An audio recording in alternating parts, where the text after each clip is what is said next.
तो उसके ऊपर ये बातें डलेंगी। तो उस राजा ने राज दरबार लगाया और आस पास के ट्रेनर सभी बुलाए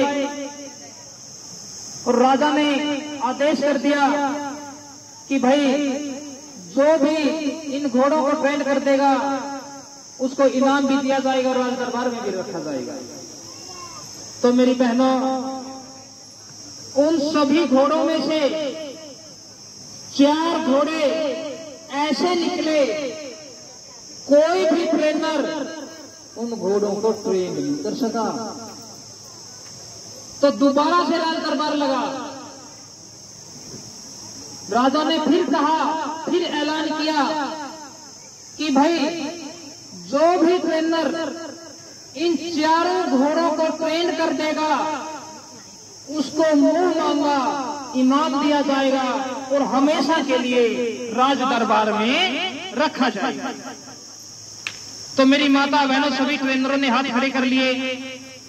जिस तरह आप सभी आज बैठे हैं, उस राज दरबार में भी एक सिंपल सी वेशभूषा में एक व्यक्ति बैठा था। संतों गुरुओं को मानने वाला, इनकी शिक्षाओं को मानने वाला वह व्यक्ति, उसने ऊपर हाथ खड़ा किया ऐसे कि राजा साहब, इन 4 घोड़ों को मैं ट्रेन कर सकता हूं, अगर आप मुझे 1 साल का समय दें और मुझे इजाजत दें।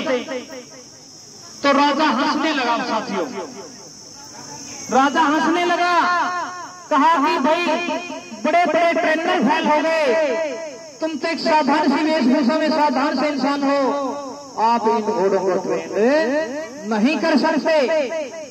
तो उस व्यक्ति ने कहा कि राजा साहब, इन बातों को छोड़िए, आप मुझे इजाजत दो और 1 साल का वक्त दो, इन घोड़ों को मैं ट्रेन करके दिखाऊंगा। तो राजा ने मंजूर कर लिया कि ठीक है भाई, आपको 1 साल का समय भी दिया जाता है और इजाजत भी आपको, आप इनको ट्रेन करिए।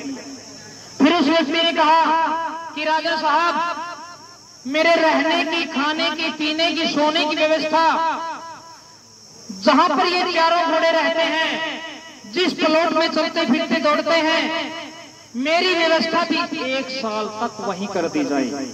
राजा ने ये भी मंजूर कर लिया कि ठीक है भाई। तो मेरी माता बहनों, सम्मानित साथियों, उस व्यक्ति ने क्या किया, शुरू के जो 3 महीने बीते, जैसी एक्टिविटी वो घोड़े करते वैसी एक्टिविटी वो व्यक्ति भी करने लग जाता। अगर वो घोड़े खड़े हो जाते तो व्यक्ति भी उनके साथ खड़ा हो जाता, वो घोड़े बैठ जाते वो व्यक्ति भी बैठ जाता, वो घोड़े घास खाते तो व्यक्ति भी भोजन करने लग जाता। देखो फिर होता क्या है, पशु भी समझदार होते माता बहन। तो 3 महीने ये सिलसिला चला। 4 से 6 महीने के बीच में उस व्यक्ति ने क्या किया, सिर्फ एक एक करके उन घोड़ों की पीठ पर ऐसे हाथ फेरा, बैठा नहीं उनपे, ऐसे हाथ फेरता रहा। 6 से 9 महीने के बीच में उस व्यक्ति ने क्या किया, भाई कोई बात नहीं, बीच में डिस्टर्ब ना करो साथियों प्लीज। तो 6 से 9 महीने के बीच में उस व्यक्ति ने क्या किया, उन घोड़ों की पीठ पर हाथ फेरता और उनके ऊपर बैठना शुरू कर देता, हाथ फेरता और बैठना शुरू कर देता, फिर उतर जाता। उसके बाद 9 से 12 महीने, 3 महीने वो व्यक्ति ने घोड़ों की पीठ पर हाथ फेरा, उनके ऊपर बैठा और थोड़ा थोड़ा करके टुकड़ू टुकड़ू टुकड़ू टुकड़ू करके थोड़ा थोड़ा उसने दौड़ाना शुरू किया। तो जिस समय उस व्यक्ति को विश्वास हो गया कि ये 4 घोड़े अब अच्छी तरह ट्रेन हो चुके हैं, तो उस व्यक्ति ने राजा के पास संदेश भेजा कि राजा साहब, किसी भी व्यक्ति को बुलाइए और इन 4 घोड़ों के ऊपर बैठकर घुड़सवारी करवाइए, ये 4 घोड़े ट्रेन हो गए। तो राजा बड़ा खुश हुआ। तो राजा ने कहा कि भाई ठीक है, ट्रेन तो आपने कर दिया, लेकिन हमें इतना बता दो, बड़े बड़े ट्रेनर फेल हो गए, आपने इन 4 घोड़ों को ट्रेन किया कैसे? तो उस व्यक्ति ने 1 साल का सारी बातें विस्तार से बताई कि मैंने ऐसे ऐसे घोड़ों को ट्रेन किया। तो राजा बड़ा खुश हुआ। तो मेरी माता बहनों सम्मानित साथियों, ये तो एक मोटिवेशनल स्टोरी थी, मोरल ऑफ द स्टोरी। अब आएगी वो चारों घोड़े कौन कौन से हैं और कहाँ रहते हैं और उनका कंट्रोलर कौन है। मेरी माता बहनों सम्मानित साथियों, वो चारों घोड़े हमारे अंदर रहते हैं। पहला घोड़ा हमारे क्रोध का घोड़ा, तो दूसरा घोड़ा हमारी चिंता का घोड़ा, तीसरा घोड़ा हमारे लालच का घोड़ा और चौथा घोड़ा हमारी आलस का घोड़ा। इन चारों घोड़ों का जो ट्रेनर है वो हमारा दिमाग, हमारी बुद्धि है। अपने दिमाग से इन चारों घोड़ों को अपने काबू में कर लो मेरी माता बहनों सम्मानित साथियों, पूरी दुनिया आपके काबू में हो जाएगी। लेकिन हम कर क्या रहे हैं? इन संतों ने, गुरुओं ने इन चारों घोड़ों को अपने काबू में किया। आज पूरी दुनिया इनके विचारों पे चलती है, लेकिन हम मन के काबू में, मन हमारे काबू में नहीं है। तो इसीलिए मेरी माता बहनों, कम कहने में ज्यादा समझ लेना। अब मैं 5 सूत्र हर कार्यक्रम में बताता हूं, चाहे वो सुख का हो चाहे वो दुख का हो, क्योंकि वो बहुत जरूरी है। देखो मरगज का समय है, ज्यादा भाषणबाजी तो ठीक भी नहीं होता, लेकिन बहनों बतानी भी बातें जरूरी हो जाती है, क्योंकि हमारा जो काम है वो खाना पूर्ति करना नहीं है। मैं अपने मंत्रोच्चारण जल्दी जल्दी करके चला भी जाता था, सभी से पुष्प अर्पित करवा लेता। लेकिन बहनों, जिस दलदल में मेरी माताएं धसी हैं, जिन रूढ़िवादी परंपराओं को मेरी बहनें ढो रही हैं, उससे बाहर निकालना हमारी नैतिक जिम्मेवारी थी। मेरी नहीं, हम जितने भी यहाँ पर बैठे हैं सभी की अपनी अपनी नैतिक जिम्मेवारी बनती है। कोई भी बात हो, सामने वाले की बात पहले ध्यान से सुनो, उसको परखो, अच्छी लगे तो मान लो, अन्यथा छोड़ दो। बहन किस पे किसका दबाव? बड़े बुजुर्गों की कहावत है कि सुन ले सबकी और कर ले अपने मन। तो वो 5 सूत्र बहनों अपने बच्चों में कूट कूट के भर देना।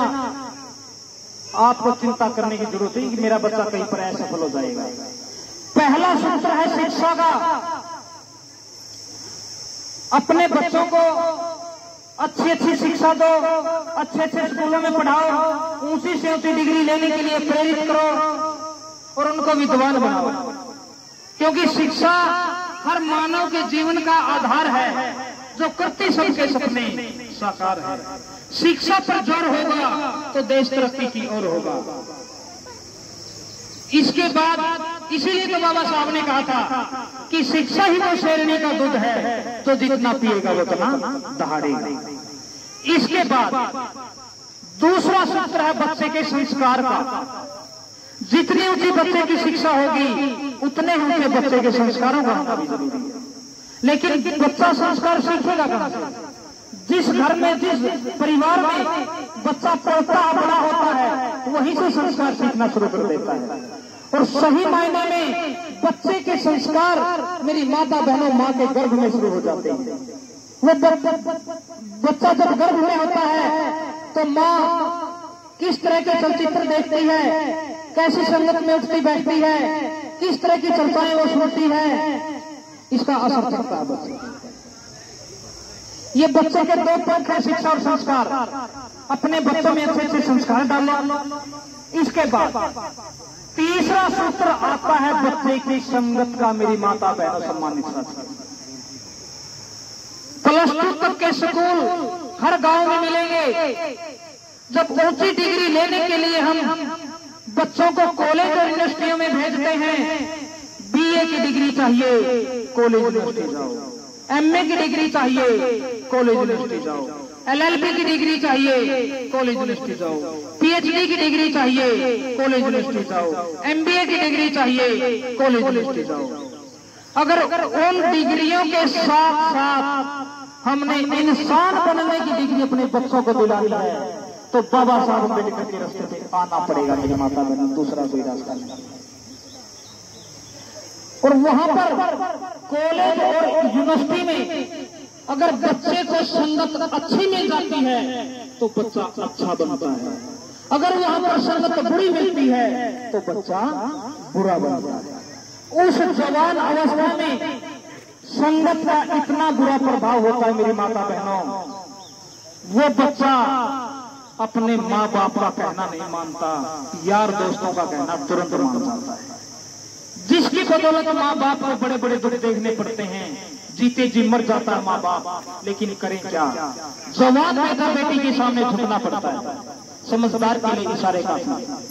इसके बाद चौथा सूत्र है मेरी माता बहनों बच्चे के आचरण का, कि मैंने अपने दैनिक जीवन का आचरण कैसे निभाना है, मम्मी पापा के साथ कैसे बात करनी है, ताऊ ताई के साथ कैसा व्यवहार करना है, यह आचरण के अंदर आता है। और पांचवा सूत्र आता है बच्चे की एकता का। अगर हमें ऊपर के चारों सूत्र ग्रहण कर लिए और पांचवा सूत्र हमारी एकता नहीं अपनाया तो फिर ऊपरले सूत्रों का भी कोई महत्व नहीं। और पांचवा सूत्र पूरी दुनिया का सबसे मजबूत सूत्र है बहनों, ये पांचवा सूत्र पूरी दुनिया का सबसे मजबूत सूत्र